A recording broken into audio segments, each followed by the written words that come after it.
Have you ever felt trapped by a system that wasn't built for you? So many of us are told that living on disability benefits means financial story is already written, but if that's not true, what if there was a way to take back your power and start building wealth? Hello everyone, and welcome to Disabled Wealthy right here on the Minnie on Cam YouTube channel. I'm your host, Minnie St. Clair, and I'm so glad you're here today. And let's check my microphone real quick. Okay, so for far too long, the narrative around disability and money has been of scarcity, limitation, and simply surviving. But here at Disabled Wealthy, we're breaking the status quo, where 1 in 6 people with disabilities live in poverty, and poverty rates for people with disabilities remain twice as high as those without disabilities. We believe that a financial empowerment, wealth building, and a life of true freedom are not just dreams, but achievable realities for people with disabilities. In this case, episodic disabilities. Now, today's episode is going to be more personal. Instead of hosting a guest, I'll be giving you a real life update on my journey living with relapsing-remitting multiple sclerosis. And it says multiple chronic health conditions. No, multiple sclerosis, the chronic, episodic, physical disability. Then I have I have a psychiatric disability of bipolar disorder, ADHD, PTSD, complex PTSD. I've been sober for 4 years. There used to be substance use disorder, but now I'm sober for 4 years. So, plus the doctors never really thought I was the definition of what they see as an addict, but they knew I had a substance use disorder. There's hypertension, there's lymphedema, there's chronic pain. Chronic pain comes from curved spine, TMJ, multiple sclerosis. So yeah, maybe there's multiple chronic health conditions. Yeah. Okay. Navigating disability supports, what it looks like to keep moving forward during a MS relapse. Yes, this relapse is very, very different than my multiple sclerosis relapse in December 2019, 2020. I'll be sharing updates on my financial peace journey and how I'm working on building stability while living with episodic disabilities. Before we dive in, if you're finding value in these conversations and want to support the work we do here at Disabled Wealthy on the Minnie on Cam YouTube channel, scan the QR code the right where it says support Minnie. On your screen. And there's also a link to the Buy Me a Coffee in chat. Not chat. Wait. Ooh, right. It should be in chat. Let me put it in chat. Hold on. Buy me a... Wait, no. There's also YouTube Supers. YouTube Supers is the fastest way of supporting the channel and is really appreciated when people do. So you have 3 options if you want to support the channel. Your support helps us continue to bring these vital discussions to our community. All right, let's get started. So, see, I have a whole thing I planned out. I'll make sure I cover the intro stuff. And we're diving into my October budget review. Update on my multiple sclerosis because we're switching from teriflunomide to Mavenclad. I've been having really bad muscle spasms where yesterday, walking home, I lost full function in my arms. I was able to walk to the store, pick up all my items, do the self-checkout, pack them in the bag, and double bag the bag. No, I didn't double bag the bag this time. I double bagged the bag last time. So, even though we had the cloth shopping bags, last time I had 2 in one bag because I felt like it was too thin. This time I did not. But then it was a bag of chips, ice cream, my muscle relaxer, Robaxin, paper towel, because for 3 days I managed without paper towel. I don't know how I did that, but I did. It's Gatorade, right? Gatorade. It's right here. Yeah, Gatorade. So October 8th, I talked about it in the recap MS video. I saw my neurologist. She ordered so I saw her in August. She's like, let's order an MRI to figure out if it's a relapse or a pseudo relapse so we can take the next steps. We did the MRI in September. She apologized how late the MRI was scheduled. And at that time, I wasn't really paying attention. I was, but I also didn't really know what to do because I was also juggling the muscle spasms. Muscle spasms in August, September, my hands would make a claw almost every half hour to an hour, lasting for maybe 3 minutes. If it's shorter, I have no idea. It felt forever. Where text to speech was my best friend and voice messages when I was talking to people in the middle of a muscle spasm. But yesterday, that still is still bothering me yesterday. So like I went to the store because I had Robaxin with Advil and that was not working. I don't know why. And the reason I went with Robaxin with Advil, the Robaxin with aspirin, the extra strength, the generic, was giving me this weird aftertaste. So I decided maybe it was the generic. And honestly, there's not much of a difference. It's just what it is. So sometimes I learned my multiple sclerosis and all the medications I take. So between the quetiapine, the teriflunomide, changes my taste buds. So it may not even be the Robaxin with aspirin, but it could be but then again, I can't even tell you what the taste bud, I just knew it tasted weird, where I had to drink more water to get me to swallow my pills. So yeah, I thought it was switch, but then Advil wasn't working. So I'm asked the pharmacist, I'm like, I don't understand. I was on this I bought a pack of 18 tablets and I got the generic of 40 tablets. Now I'm buying another pack of 40 tablets. The Advil one was like 60 tablets. I've already spent like $200, I think, on these muscle relaxers since October 15th. Because they told me to stop taking the silobenzaprine because it was causing my heart rate to go up. I'm fine with it. It's okay. But, give me a solution. So my doctor didn't give me a solution. And then my doctor only does same day appointments 3 days a week. And the day I called, she wasn't in the office. So I had to call the after hours clinic. And then the after hours clinic actually runs their own clinic, but they take the after hour patients from my family doctor. So then the after hour clinic was a phone appointment. And then he recommended I take Robaxin. I was like, okay, great. I'll try it because I'm suffering. And luckily it worked. I haven't really needed to go call a doctor and be like, what am I going to do? I have muscle spasms, but they are bothering me where I'm just trying to hang on because right now what's happening. So appointment with my family doctor. After the appointment with the neurologist, I decided I would go on Mavenclad, but I told my doctor about it to figure out her scientific brain, what she thinks about it, because she's my primary doctor.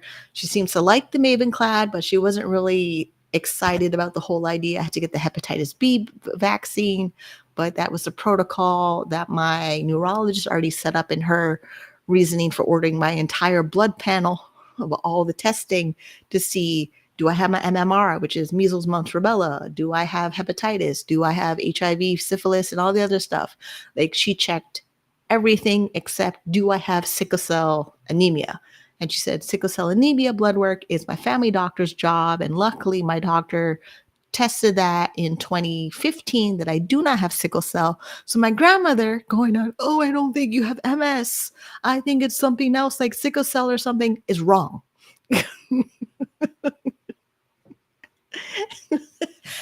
Because It's not just I'm dealing with MS, I'm also dealing with MS with family members who are in their own emotional state that don't believe I have it, and they're medical professionals.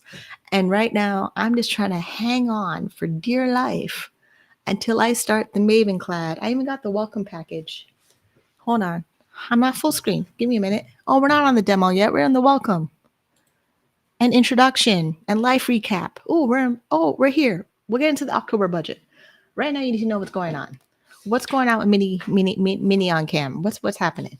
So, Mavenclad shipped me my purple and pink magenta folder of Welcome to Mavenclad, their patient care onboarding support package. And it has a little Velcro thing right here. And then it has this whole information package. So I have two of them, the blue with the beachy welcome to Mavenclad sign on it,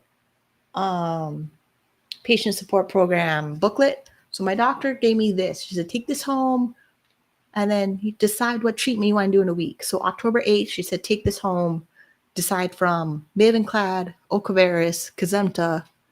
Which one do I choose? I chose Mavenclad. And then so I told my neurologist, no, she doesn't know, right? So the nurse from that works at my neurologist, she called me. I told her Mavenclad. I told my primary doctor Mavenclad because I like to talk to my family doctor. She's awesome that way, where whatever the hell my brain is thinking, I can make an appointment about it and we can process it to figure if it fits, makes sense. Maybe it's just me having a crazy idea at 4:00 in the morning. Luckily, I write down everything in a little notepad and I bring off and we check off all the things I have to think about. And some of them make sense. A lot of them make sense. I'm very happy about it. And October, my mom was in the appointment with my doctor. And my doctor commented to my mom how well and organized I am about my medical notes. Where she doesn't have to do a whole lot of work except, yes, I agree. I want to order it. Just pretty much the main job of my family doctor. Even from the day I met her. The day I met her, I had a bladder infection. I went to her thinking I have a bladder infection. She made me pee in a cup. She said, yes, you're right. You have a bladder infection. Take these medications and, hope it works out for you. Because at first she was a walk-in doctor. And then I saw her like 2 more times. And then somewhere in between seeing her like 3 or 4 times, I was like, is she seeing regular patients? Can I have her as my regular doctor? That was 2004. We're 2025. So clearly I found myself a good one. I just have to keep whatever we're doing is working. We're going to keep it working.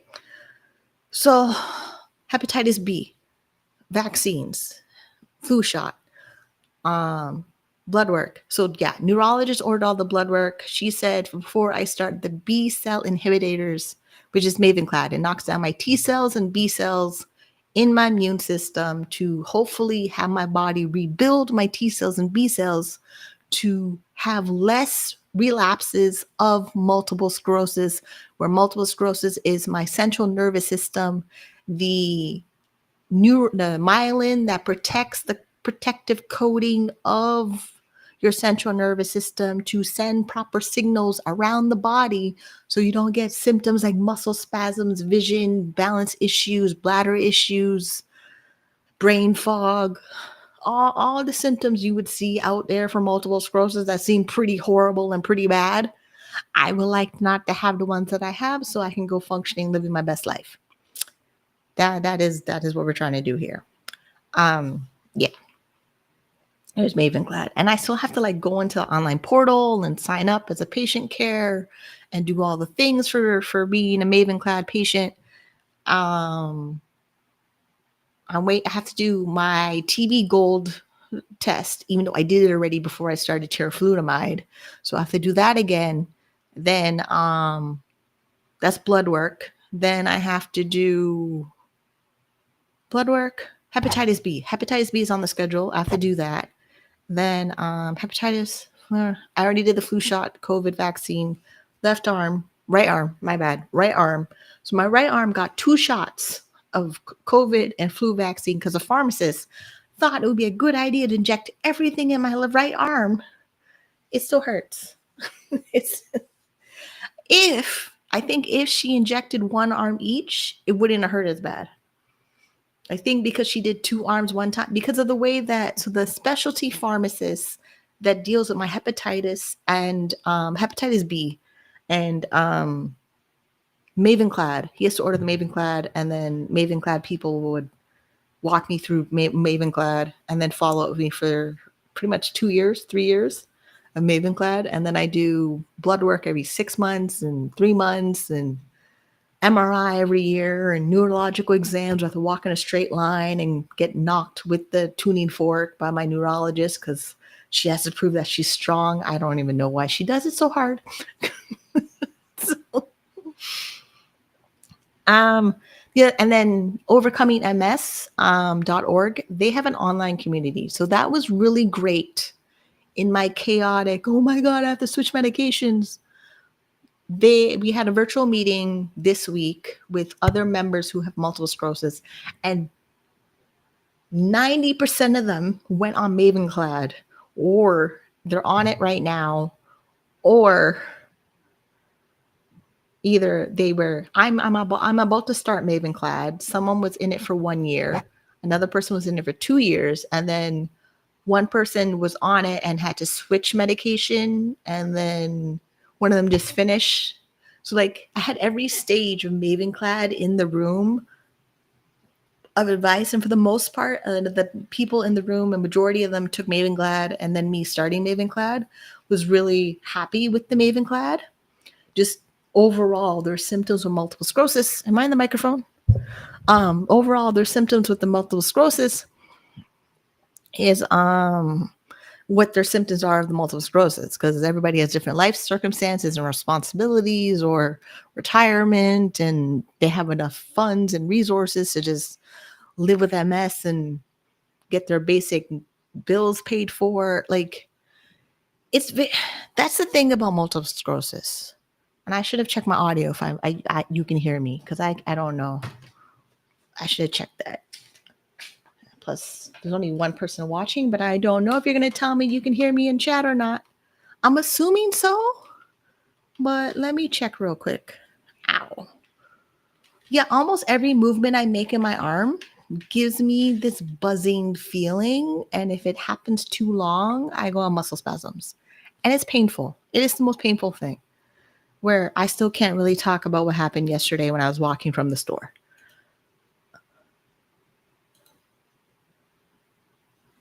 All right, let me check my audio.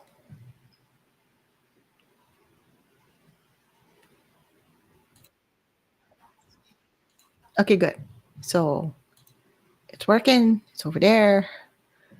I need this for other stuff. I know I didn't have my microphone headphones on for a while. That's impressive. Wait, we're not there yet. Oh yeah, we're still in recap. And no, October budget, we didn't get there yet. So okay, let's talk about yesterday. So like I said, the muscle spasms. I walked to the store, I walked back. Halfway walking home, I could not keep walking because so what happened? So my fingers are numb. Then if my palm of my hand gets numb too long, the whole of my arm is numb. So numbness moves from my fingers to my palm to my, what is this, forearm? Then what's this? Biceps? I don't know the parts of the body. You know your arm. So above the elbow and after the elbow. To the point where it's my chest, it's my ribs, it goes around my back to my stomach. So left side then goes from the back to the other side on the right side of my stomach, up my shoulder, down the other arm to the other fingertips. It's a weird sensation because it squeezes me the whole time. So when it squeezes, and I just make a face, you just see me make a face, and it's just really like, my face just tells you everything that's going on. I'm not crying because I've learned not to cry with it most of the time. I don't cry with it. I am in a lot of pain. And when I'm home, I cuss a lot of bad words and then I pray. But the thing when I was walking, so like I lose function in my arms and my hands. And then I'm squeezing everything from the inside of my muscles outside. So I'm holding 2 shopping bags. There's already a grip. You already have a grip on your shopping bags. But when I have a muscle spasm, the grip on my shopping bags is stronger. So I'm walking, and there's a point where I couldn't walk anymore because the squeezing was just too intense. So I basically stop and I stand and I take a break. It was just naturally what I do anyway when I'm walking home with groceries. No, I don't have my granny shopping cart. Usually I bring my shopping cart. This time I wanted to carry my 2 little groceries, 2 hands, because I wasn't carrying anything heavy. Paper towel, bags of chips, ice cream, cookies, really, and Gatorade. Like, it wasn't anything heavy I was carrying. So the thing, in the middle of doing it, a young lady saw me and she turned around. She was walking away. She was walking to her apartment and all of that. She fully, either I made a noise, probably, or my face just looked like I'm uncomfortable. She stopped and turned around. Then she asked if I needed help. In the moment of me asking for help, I pretty much said yes, because there was nothing, I physically couldn't move in that moment. My hands were out of my control. So basically, my arms were lifting to my shoulders with the shopping bags by itself. Because you can tell I'm not in control because the reactions on my face. When you naturally lift your arms like I am right now, there's control, there's balance, there's all these things that happen that don't happen when you have a muscle spasm. Yeah, and the main reason I'm upset with it and I feel embarrassed by it, it happened in public. And people, like, besides, yes, people walking past me or ignoring me, okay, fine. The fact that most of people's disabilities that are invisible, we're told we're making it up. We're literally told, oh, you're faking it, or whatever. We're told the most horrible things that people invalidate, dismiss, gaslight our disabilities. So when I'm out in public and I'm trying to just walk and do my business and mind my own business and go about my day, and I have a muscle spasm where I literally have no control over my body whatsoever, where I literally cannot do anything except stand there and to wait till it's over. And luckily I could still move my legs. So I was trying to keep walking until I got home. I was halfway home. I was at the halfway point of I'm almost home. Couldn't do it no more. So she asked to help. She somehow, I got my hands to go back down. She grabbed the bags. She's holding them. I'm walking beside her. Doing a nice little chat. The nice little calm chat. That chat walking from where we were to the rest of home got my hand to relax where I'm not focusing on it. Because I learned too, when I'm in the muscle spasms, that's all I can focus on. But luckily, the muscle spasms lets me kind of multitask a little bit.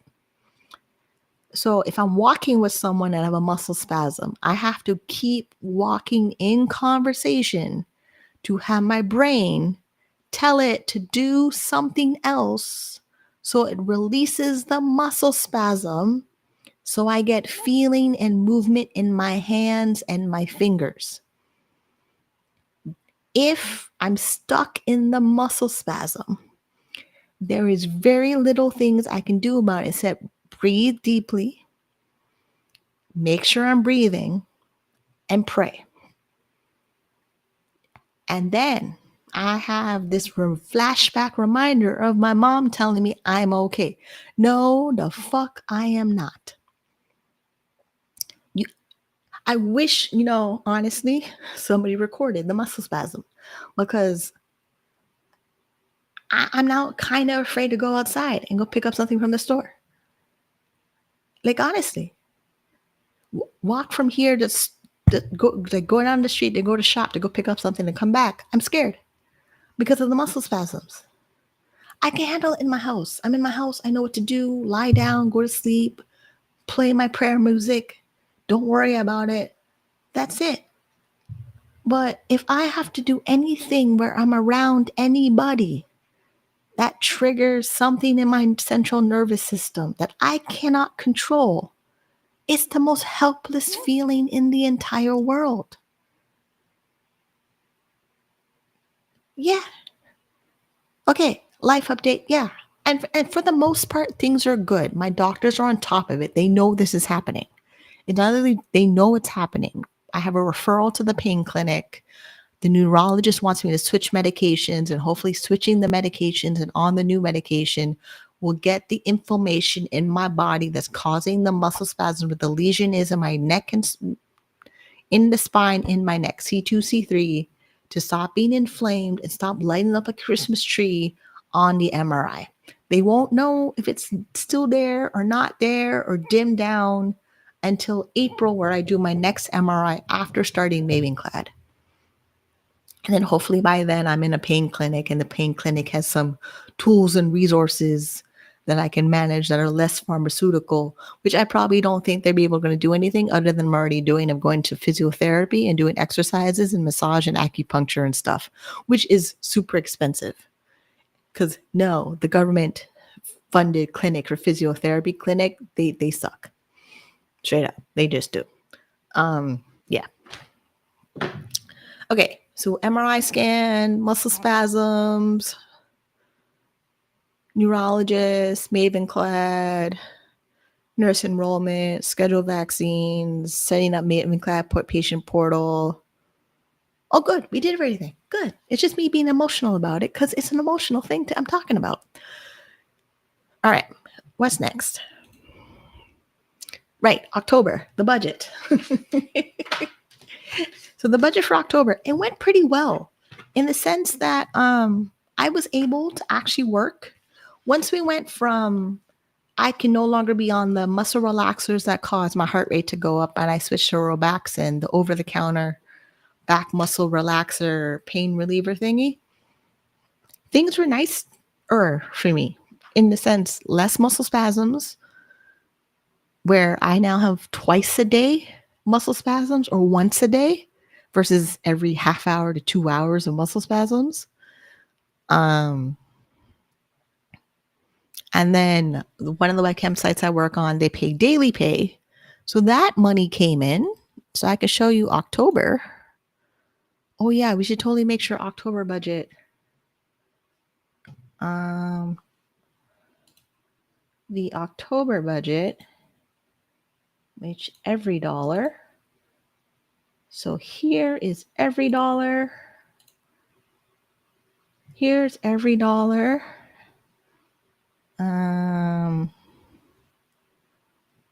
Okay, so every dollar budget.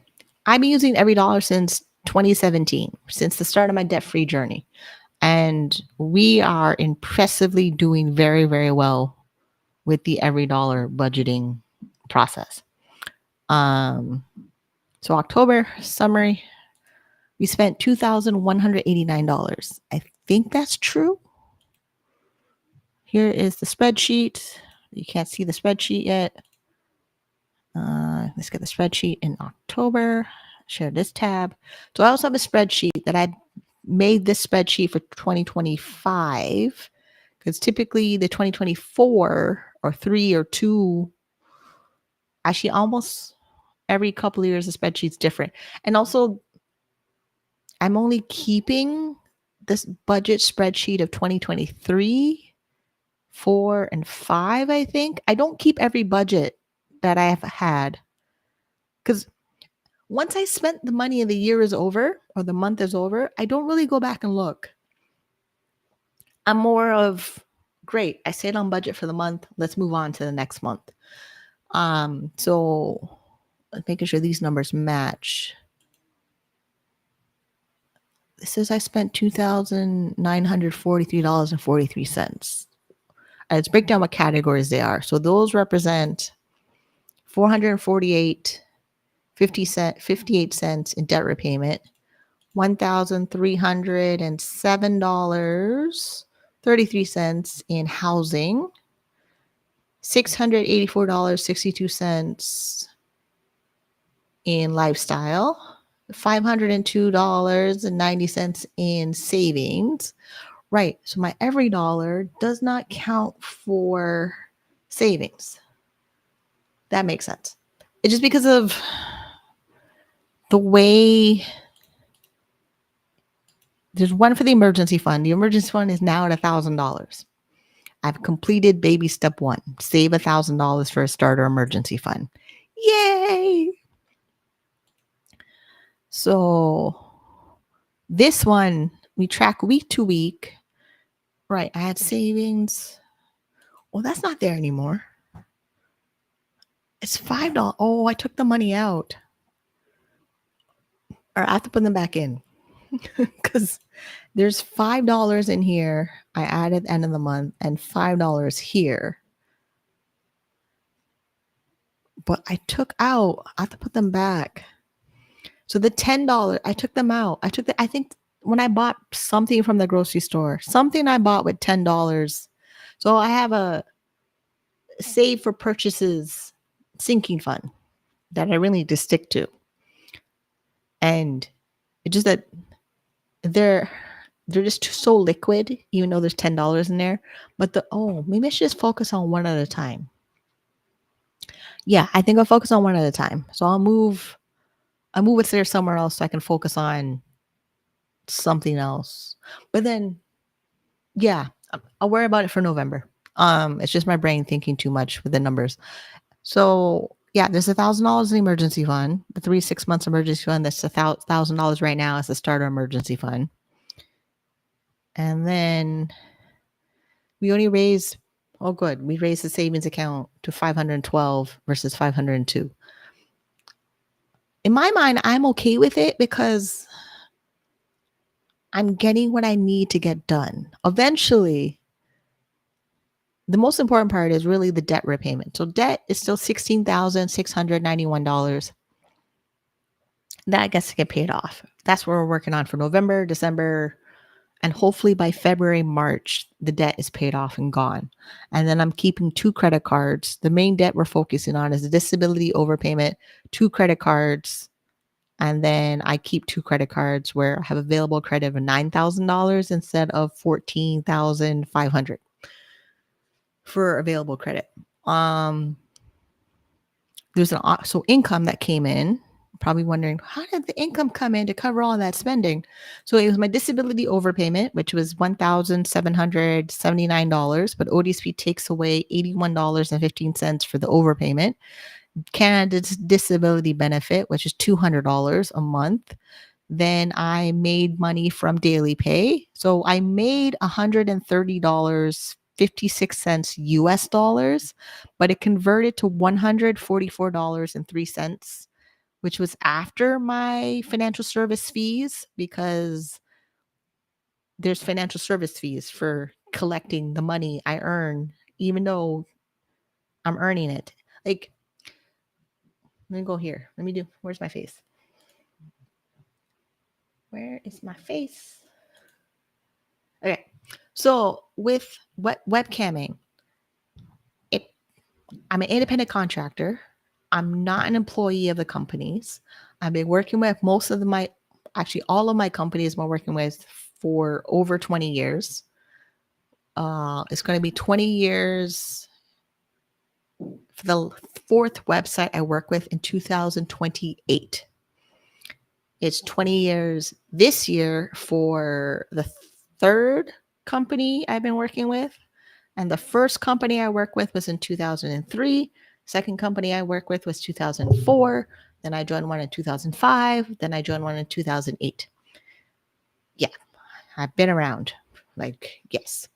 So the way webcam works is I earn my income on the website through live chat, selling videos, tips, keeping the customers interactive, almost like an interactive live stream for anything else you see live streaming interactiveness on the website. So Twitch streamers, we have like memberships and bits and merchandise and all that stuff. Cam modeling is kind of the same thing, except cam modeling, the websites are kind of gamified. And the way that they're gamified is by the Bluetooth interactive adult toys. Yes, they're pretty wonderful because they double my income without a whole lot of effort. It's pretty fantastic. So, as long as I keep the customers connected and they build trust with me and I show up on time and I show up available and approachable, I get to spend money. So like this commission check is special to me because one, I haven't been working in a while because of the multiple sclerosis, but two, every income I made from that day was from regulars on my website that been spending money on me for years. Years. Yes. I can't. That is the whole purpose of being a webcam model, is that you have customers that come back again and again to spend money on you because they find something about you that they want to spend money on. It's not even about the money. It's more about what, like the feeling and experience and connection that you build when you're there. So yes, to have that come in. And then I told ODSP in my income reporting, employment reporting part of my benefits portal, I work for this campsite. I sent in the contract because websites are updated their model agreement contract. So I printed off a copy of what I signed. I sent it to them. I let them know this is who I work with. They added as employer, whatever, fine, great. Even though if they read the contract, it says I'm not an employee, I'm an independent contractor, and I'm paid for interacting on their website as an interactive model. Broadcaster, performer, webcam performer, video chat host. Either way, they come to my live stream. If they spend money in my room, that is what I'm paid for. Then I report it to ODSP. Then they can, F off and leave me alone. Like, really? So I can pay my credit cards and build my savings and upgrade my living room and put furniture in my living room. There's no furniture in here. It's literally this table, my computer, propped up in a small, like, the makeover room tour is going to be awesome. I could tell you that much. And then, okay, mom gave me $50, which was nice. Then $300 came from an honorarium from Realize Canada. They had a workshop. They were paying an honorarium. That came in. That's how I topped up my $1,000 emergency fund. I had $700, and then I topped it up with the honorarium. Actually, right, I made a post on Twitter of how many honorariums I made this year. Like $1,100 in honorariums, which are 100% exempt asset under Ontario Disability Support Program, which is under either treatment of income and gifts, 5.8. So 5.1, 5.8 honorariums. Some of them are exempt, some of them are not. It depends on what they are and how they're worded and any agreements or contracts you sign to receive your honorarium from the organizations and then reporting it to ODSP. Okay, so that was gifts, income, savings, categories. Oh yeah, and I got my rent noticed, my 90-day rent notice of the increase of my rent. My rent's going to be $1,014. Where is it? 93 cents in February 1st. So my rent control apartment this is the lowest income I'm ever going to pay for housing my entire life, because I would like to buy a house and own a condo or a townhouse or property or something. I don't know. Either way, I need to gazelle intense the baby steps to get to baby step 3B and save a down payment on a house while navigating the policy directive of Ontario Disability Support Program and document the journey, because there is nobody else doing this other than me. There isn't. Okay, I lost script. Did I go off script? Okay, we talk about income. We talk about daily pay. We talk about my regulars who help me get my daily pay. Working around multiple sclerosis, daily pay, webcam work, business banking. Oh yeah, Donna Miller 5 bank accounts. That tab is, where is it? Share this. Wait, hold on. This? What am I missing? Is it this? No. Is it that? What? View tab. Oh, it's here. I was like, where did it go? Okay, this. So this is my, let me zoom in a little. Okay, so I have made my budgeting a little simple when it comes to my business. So when my business comes in, so like how I told you, I made daily pay and it got paid to me, and then it goes into an e-wallet in American dollars. Then it takes, there's a financial service fee in the e-wallet. Then it transfers to my bank account. When it's in the bank account that's Canadian dollars, this is how I determine where it would go. My 5 bank accounts there's actually 6 bank accounts, but so e-wallet, transfer to Canadian account. That's my Canadian income account. Then it goes to the 5 bank accounts in my business, which I have profit, which is my taxable broker account. That got $25. The personal income account got $25. This is where I was able to walk to the store the other day and have a muscle spasm. Me picking up a few things at the store, which I really have to make more income to be able to buy things in between the week. So I'm not trying to hang on until I get paid from ODSP at the end of the month, because it doesn't feel right. It really doesn't.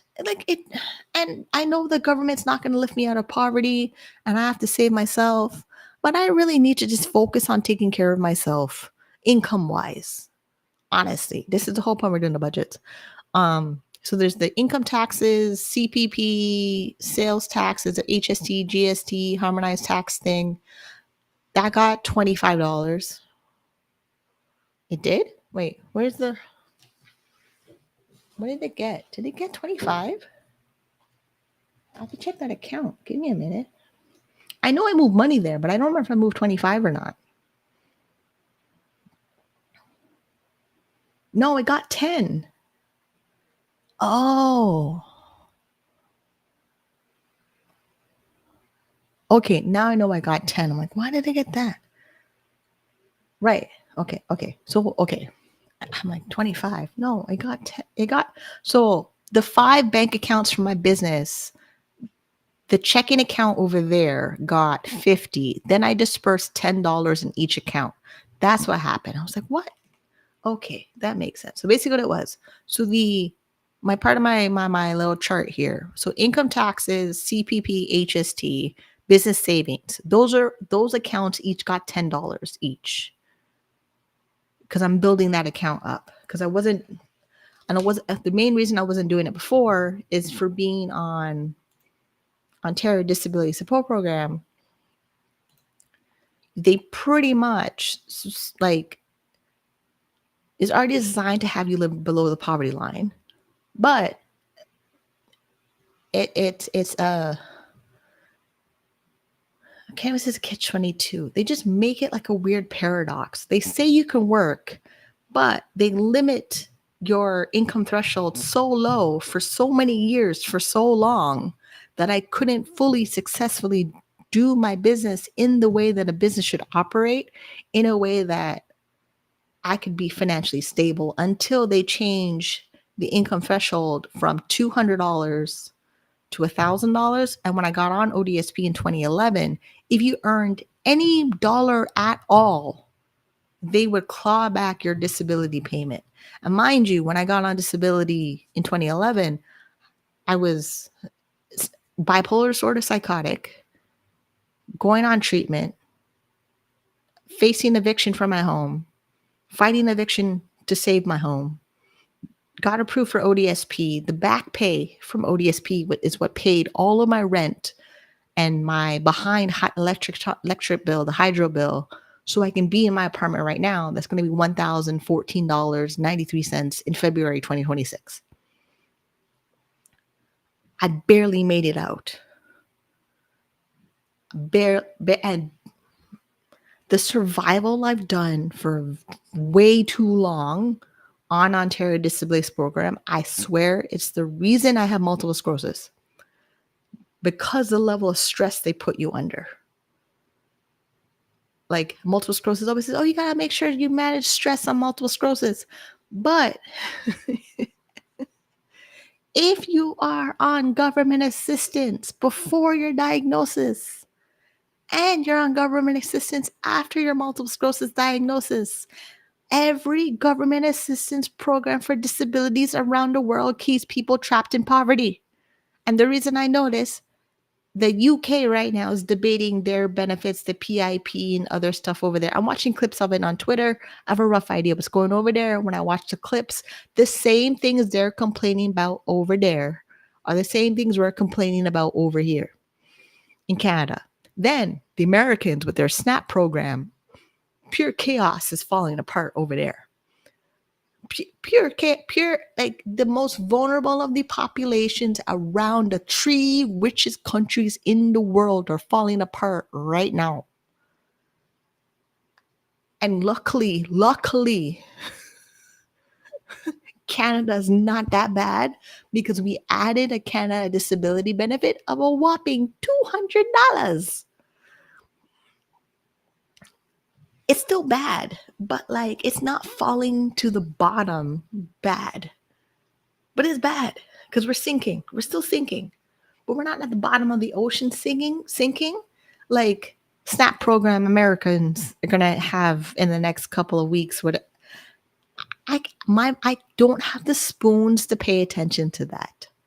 I'm aware of it. My body feels it. I've watched it. I've done enough. November, December, I need to take care of myself. Oxygen masks on first. So this is what we're doing with the spreadsheets of where'd it go?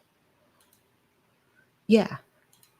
When we do the budgets and the spreadsheets and why I have them and why I put them. This is how I mastered the fine print of being on disability benefits in Canada as a Canadian with episodic disabilities, eligible for benefits for my entire adult life, where I'm literally at the point of being sick and tired of seeing sick and tired, where I must do everything in my power to lift myself out of the poverty line. Yeah.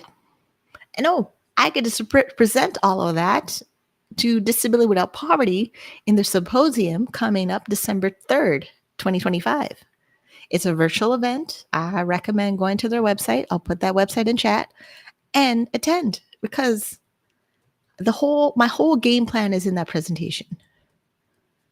The whole entire game plan of what I do, how I do it is in that presentation. Organized, where I'm less having an emotional rant versus right now. So, share this tab. Yeah. This tab. Yeah. So here, Disability Without Poverty. Where is their symposium? Announcements. Report card. News.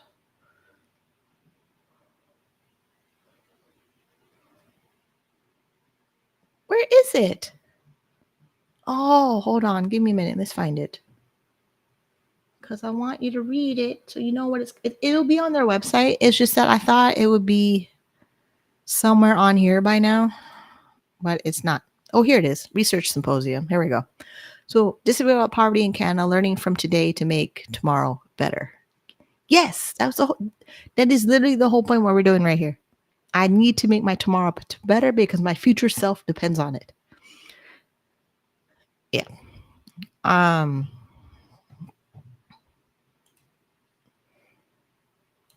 keep thinking I'm forgetting something. Like it's just, let's go back to my script to make sure I'm not forgetting anything. So yeah, so for me, my financial piece update, because I need to calm down a little bit. I'm doing pretty okay, honestly. Muscle spasms, bipolar, ADHD, sometimes deregulated nervous system, emotions is flying off the emotion wheel, but I'm pretty okay. I had breakfast. I made myself a sunny side up egg sandwich with bacon and cheese on toasted bread. It was so nice. Almost like the burgers I've been making on my Instagram. They're very nice. So they're very, very, very nice. Um, yeah, I I'm fortunate, yes, but I'm more grateful that you can possibly imagine, because I know if things were a little bit different, I wouldn't be here today. Multiple times I get reminded about that. So every time I'm here, every time I show up, every time I do what I need to do, every time I tell you I do it no matter what, and I do it no matter what, I can't just sit and wait for muscle spasms to show up. That's what makes a depression. I can't do that. It's not serving anybody if I do that. So yeah, financial peace progress.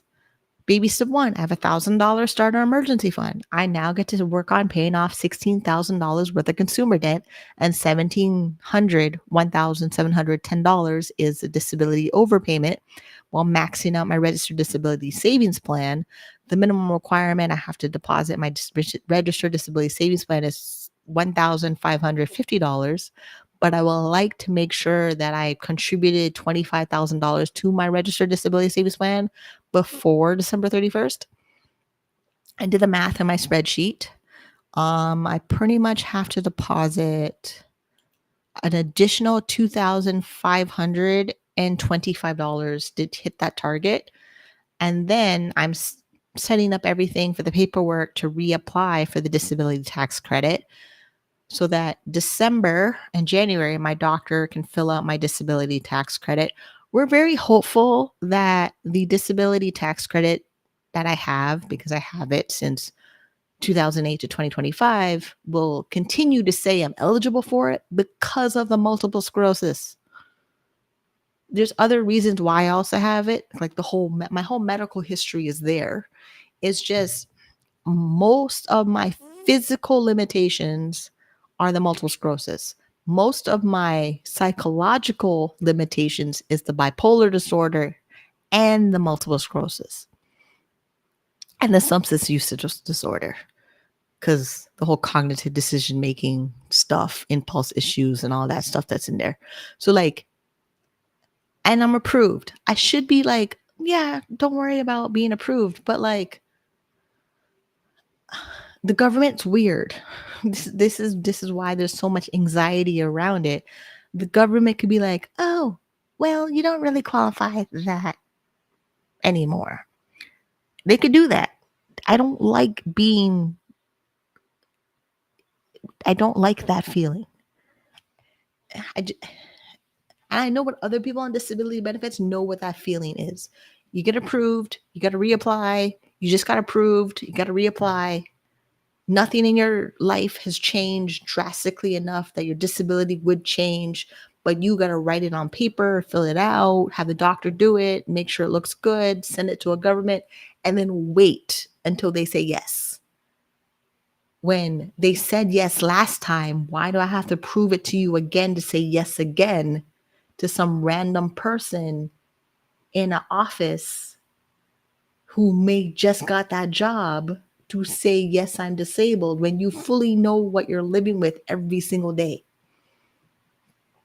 That part I don't like. I just don't like it. Yeah. So, but overall, things are good. I'm very grateful. Praise God. I can move my legs and my hands right now.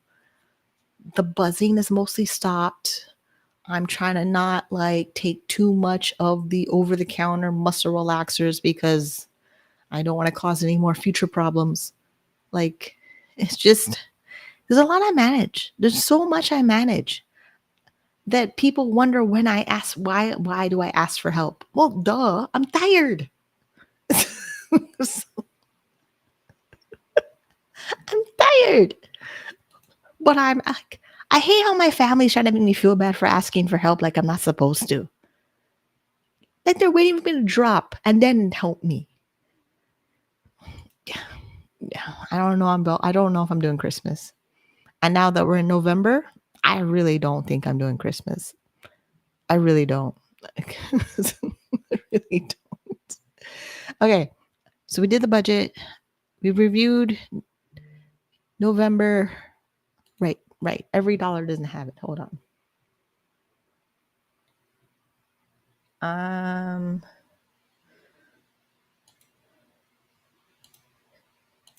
Every dollar. And then move to November. Start planning for November. Which one is that? Create a budget. Yeah, that one. Okay, so here's November. What I know about November, because I made money in October and it's over $100, it'll qualify for the work-related benefit from Ontario Disability Support Program. So the disability income line item in my income category in my budget should be for the next payment date in November, which is November 29, because I think the 30th is a Sunday. I should be getting, if there was no over, so like I do the big number first. The big number is $1,879. If I have not paid off the overpayment in full by the end of the month, ODSP will take out $81.15 to pay down the disability overpayment. We will add that into the debt payment category at the end of the month because it's part of the debt snowball, but there's a chance I can make enough money and pay it off because the goal is to pay off the disability overpayment before the symposium at Disability Without Poverty in December 3rd. I threw that goal in there once I realized that $81.15 is almost $1,000 a year. And I don't like that. I don't have that in my budget to work with in building wealth because my income is my most powerful wealth building tool. So I moved up in my debt repayment plan, my disability overpayment. So I get more income coming home to work with in the budget to pay off the other credit cards of the debt snowball. And maybe I can invest $100 a month out of my disability check because overall my living expenses are pretty reasonable and low. So I can fully maximize my full situation in all the legal aspects I have to maximize in it. So we know I'm still eligible for the disability tax credit. I'm still eligible for the Canada Disability Benefit. There should be one coming the third Thursday of November, which is $200. So we budget that. I always keep this $10,000 goal in my budget income line item for self-employment because I want to focus on making as much money as possible from my business, regardless of what some caseworker has to say about it. So for tax credits and tax refund, there's nothing coming in for me in November. My Trillium tax credit comes to me in June 2026 because it's a lump sum and I did not call the CRA to change it to a monthly payment.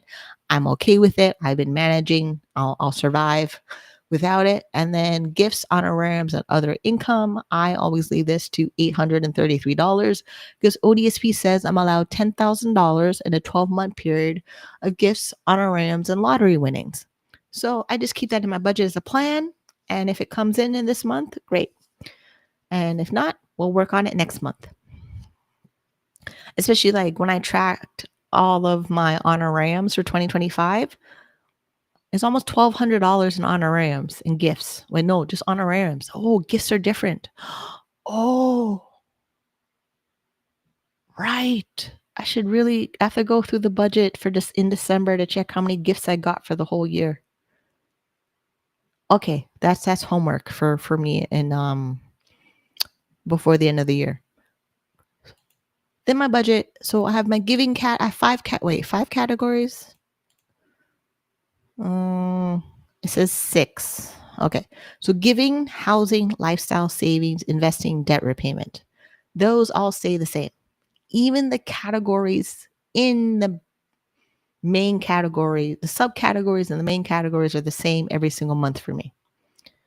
What changes is how much money comes in. That's the only variable in the budget for me. It's the income I earn from my business as self-employment. And now we can go into a spreadsheet and I can show you the ODSP income deduction calculator and do the demo walkthrough. All right, share this tab. Okay, so remember when I told you I earned $144.03? Now, it doesn't do anything for the income exemption of ODSP because it's under $1,000. As of February 1st, 2023, if you're an eligible member of ODSP with the person with the disability, you are allowed to earn $1,000 of your your own income. I said earn income of your own income that you earn from self-employment or employment reported to ODSP. And then if you are being paid honorariums on a pretty frequent, regular basis, ODSP might consider that employment income and use it as to determine your eligibility for ODSP. Talk to your caseworker at ODSP. Please read the policy directives of the Ontario Disability Support Program website. It is pretty very clear what they want from you and expectations. Plus, you have rights and responsibilities you agree to follow when you got approved for ODSP.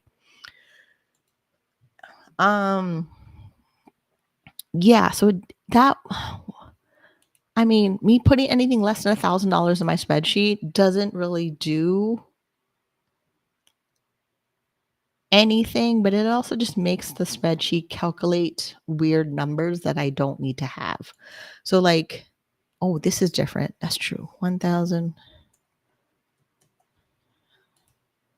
Okay. Yeah, so there's a video on the channel now that explains this not whole video. I think a whole video walkthrough of this.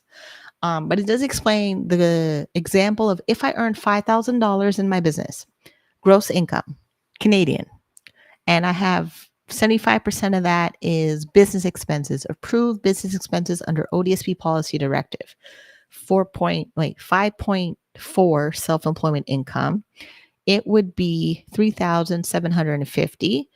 Then net income would be 1,250. Only $250 is over the $1,000 threshold. ODSP sees the $250 that's above the $1,000 as chargeable income. They will determine their clawback rate on the 250 at the rate of 75%, which is $187.50.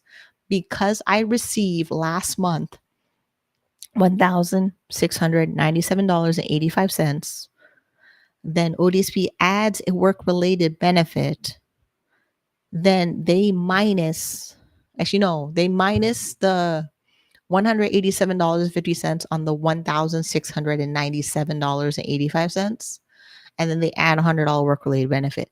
Like the steps of how they calculate the ODSP income clawback deduction eligibility, there is a webinar on it that they posted online that I had in the subreddit ODSP and Work. They had a whole slide presentation of how it did it, but that presentation is pretty old. Is when it was, if you earn $200 exemption, how would the math work? But we don't really need to know the exact formula calculation. You just need to know your net income, your expenses that follow the policy directive Ontario Disability Support Program. If you want to pre-plan, this is how I'm going to pre-plan my next month in Ontario Disability Support Program. This is what it does. So like last month, the last payment, this payment? Yes, the payment so far. So the payment on October 31st. When was Friday? Yeah, Friday. Yesterday. I'm so confused. So October 31st was ODSP's payment day. I got $1,697.85. They took their $81.15 for the overpayment. So I did not get $1,779 for the month of October. For the payment for the month of October 31st, living in the budget of November 2025. See, this is also why I need to get debt free and just not have to worry about all these steps and procedures in my head. It actually hurts my head sometimes trying to remember all of them in the right order, because They have to be done in the right order so that ODSP calculates your file correctly. Yeah. But essentially, okay, so ODSP does their calculations on $250. It's above $1,000. I'm getting $1,697.85. They add $100 work-related benefit. Then I'm getting in my next deposit $1,610.35. If I did that for 12 months in a row, it would be my ODSP payment plus my earned income of $1,250, $34,324.20. I pretty much have this spreadsheet here. I keep it simple math, simple. What did I make? What did I do? And I don't worry about it. The only time I really worried about it is when ODSP calculates something and makes a mistake. That's it. I live my life. I go on the budget. I follow the Dave Ramsey baby steps. I organize my business income with the Donald Miller 5 bank account system. I live my life so I can keep my stress down and not have to worry about stress. Yeah. Okay, so we're done that. We did the budget for November, kinda, because same categories, same fixed expenses. I mean, I could show you real quick what it is, but it's pretty much exactly the same as October. Because there's no children, no pets. I live alone. I'm not a big shopper. I'll shop, but I shop based on intention and need and purpose. Like I have a small apartment, so I can't keep a whole bunch of stuff here. I'll probably, yes, work. I invest more in my work, but I also invest. So like saving for travel for work, that is going to be a big deal for me when I'm debt free. Going back to school, that's going to be a big deal when I go back to school. Those things, the goals I have planned for the future will be really big expenses that are not a physical item in my apartment. Because I've traveled, I've gone to school, I've got a diploma. Like me, either I travel for work or I want to do cruise ship vacations for traveling twice a year. Yeah, I have a different idea for the future once I'm debt free, but for the most part, I'm paying off debt like a gazelle running for my life in baby step 2, paying off $16,000. 16, where was it? Which tab? Where was it? My brain, where did it go? Okay. Why did I add them in over there in the dashboard? That's the budget dashboard. And my credit score is going up. It's $646 at TransUnion, $646 at TransUnion. Okay, so here is November in the spreadsheet. It's pretty much exactly, I said take these out because they're already finished. And then, is this 501? I think this is also 501. Me keeping balances of savings accounts, credit cards, savings. This is all the spending we did in October. Okay, these are spent. So the only thing so far that's spent that left my bank account that's processed already is my housing cost. So everything in my housing category: rent, insurance, hydro, health and dental, critical illness, guaranteed life insurance, internet, my Fiverr TV app that comes with Crave, my cell phone, entertainment streaming services, which is right now Audible. So my Audible is going to come out on Monday for $15.70. Those things are done.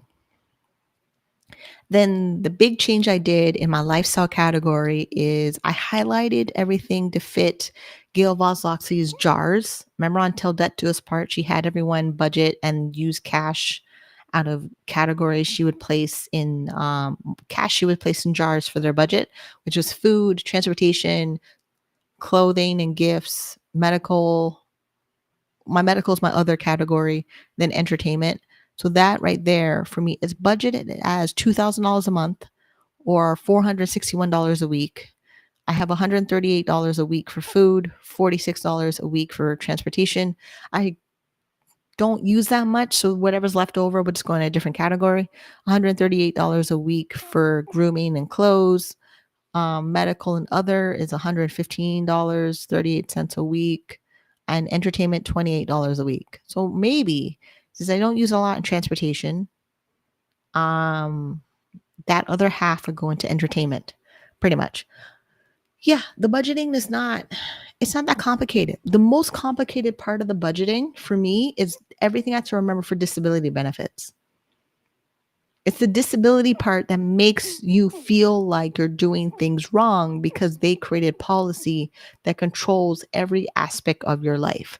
Me doing my own personal budget, me following Dave Ramsey's baby steps, Donna Miller's 5 bank account system for small businesses, is me taking back control.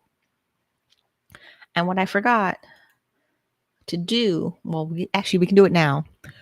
My net worth update. This part, hold on, where's me? The net worth part of everything is the secret sauce. In the sense, okay, I have investments in an investment account. They are invested in the stock market. I'm invested in segregated funds. They're guaranteed products like they're guaranteed products of life insurance, but they have higher fees. They're a very specific financial product that the reason I have them, main reason I have them is because of policy directive of Ontario Disability Support Program. But as you know, there's more benefits to having them, right?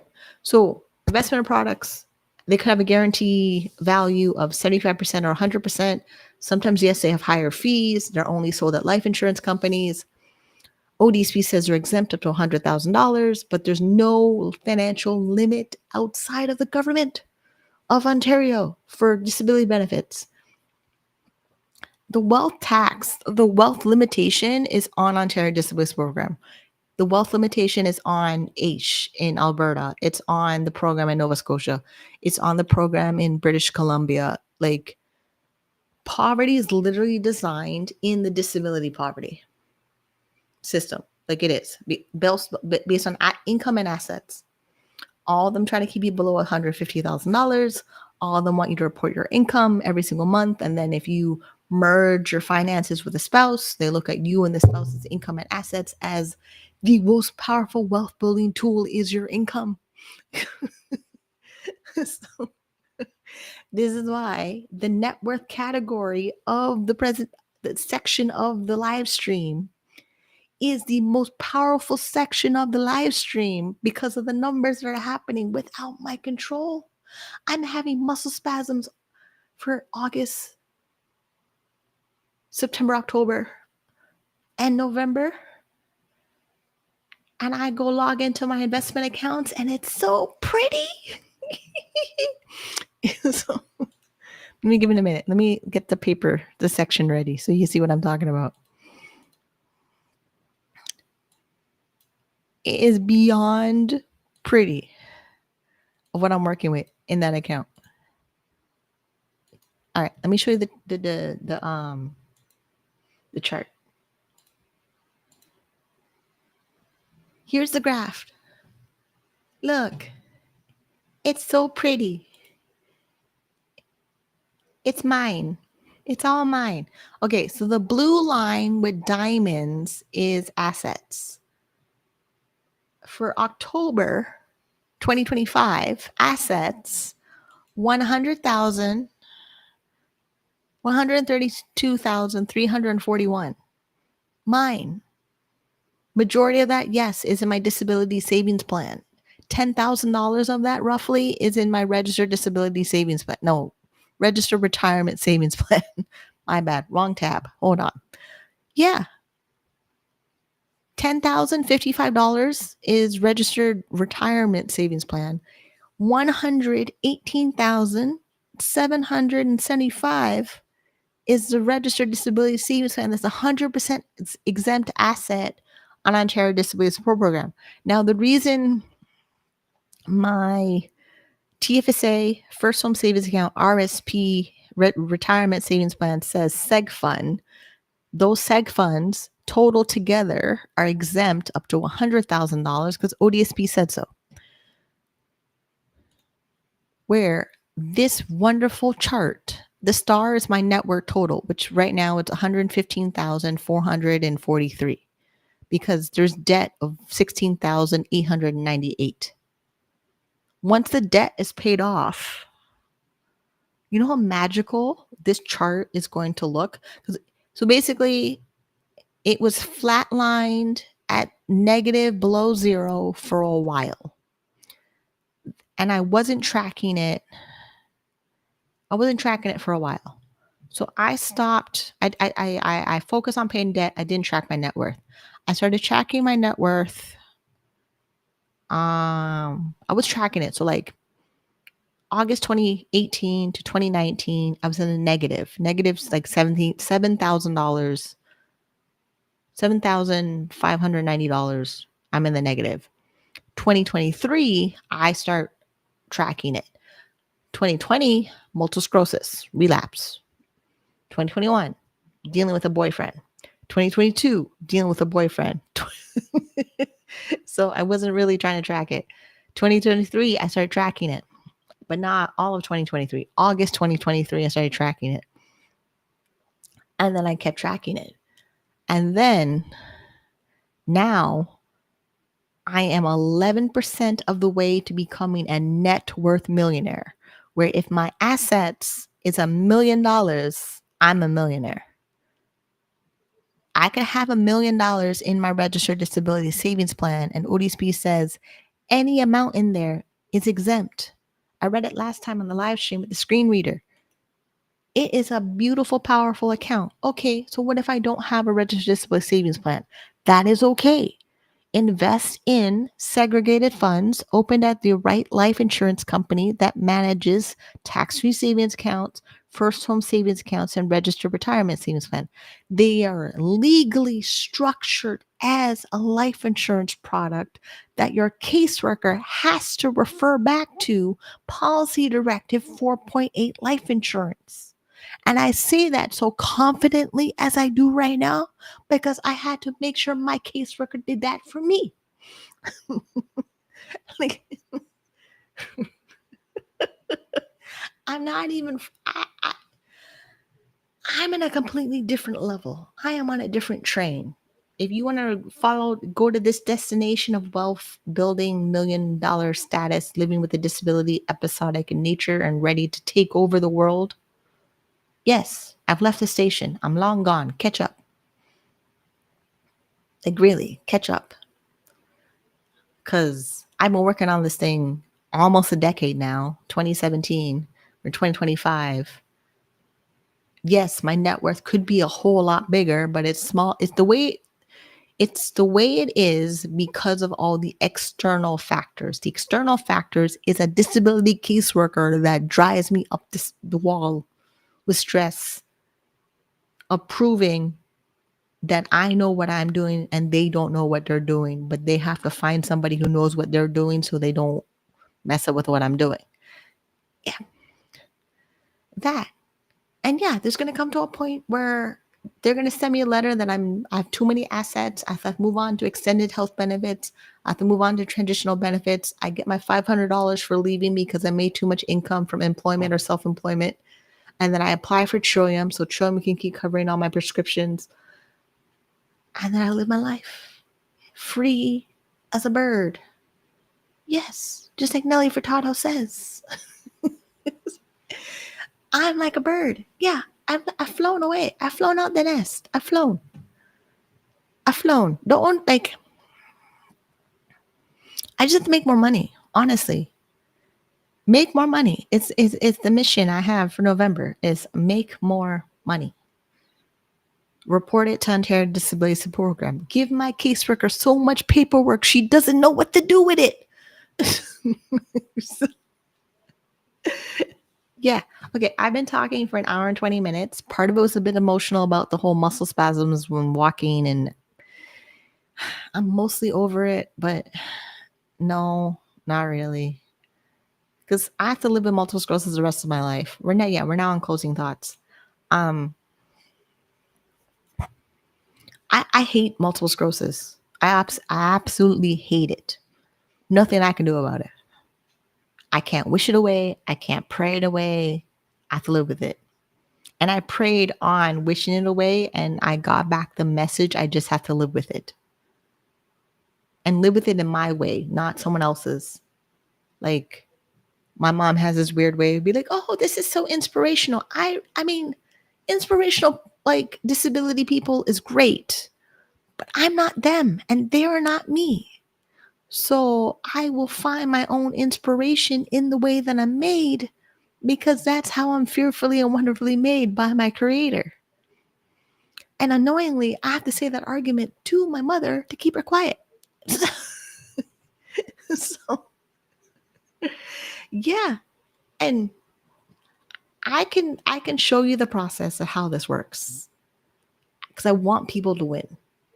I could keep this to myself and talk vague and make you buy a course and upsell the course, and then you feel like you're not getting any value or whatever. This is written. Dave Ramsey Baby Steps, written. Donald Miller 5 bank accounts and his small business flight plan, written. Ontario Disability Support Program Policy Directive, written. Disability Tax Credit in Canada, written. Registered Disability Savings Plan, written. Segregated funds at Equitable Life or another life insurance company or investment management company that sells life insurance, because they have a license qualification program of LLQP, written. Yeah. So I really hope people who are going to be attending the virtual summit symposium for disability poverty attend my session, because I will answer all of your questions. It will be very interesting to see how that goes, because I'm really looking forward to it. I'm kind of glad right now. All I do is worry about get my vaccines up to date, onboarding for Mavenclad, document the journey of Mavenclad. I started doing that since we have the welcome package. I have to read through the welcome package of Mavenclad. Then I have to log on and make money with all my goodies. So, and that's the thing with the in the budget. I didn't think. I mean, you probably got it. I don't know, but with the daily pay of working campsites and me paying off credit cards, pretty much every single day that the deposit comes into the account, we'll be paying off debt, making sure I'm stable, being reported to ODSP at the 7th of the month of every month that I have to go do when I log off here, because they have to get the invoice and receipts that I got paid from the campsite and then where the income went, so they can tell me I'm eligible. It's $144. It's not going to not, I'm not going to not be eligible because I made $144. When I'm making $10,000 a month, we have a whole different discussion to talk about. But for right now, I'm just working class poor, just like everybody else, trying to make sure that I can feed myself tomorrow morning and have clean clothes. And oh yeah, I have to go to the barbershop and get my hair cut. $50, $60 at the barbershop to get my hair cut so I can look presentable to make more money at my job that people tell me I have to go to work because I don't look like I'm disabled. So,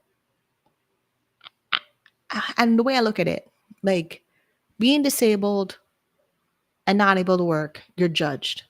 Being disabled and able to work with your disability, you're judged. I am working on being disabled, able to work, making as much money as effing possible that I can live my best life and not worry about your opinion. So I'm going to end there because that's the mic drop moment right there. And I will see you on the next one. First time seeing my face, want to see more of this face, subscribe to the channel. I document my journey about, well, you were here, you saw it, but I will document more of it because, yeah, now I kind of have no excuses. I'm at the no excuses point because I have $1,000 emergency fund. I'm on daily pay to get paid from the companies I work with, so they can pay me every single day, and I just have to make sure I budget and pay off debt and follow the Dave Ramsey baby steps. And yeah, so I will see you on the next one. Smooches. Bye.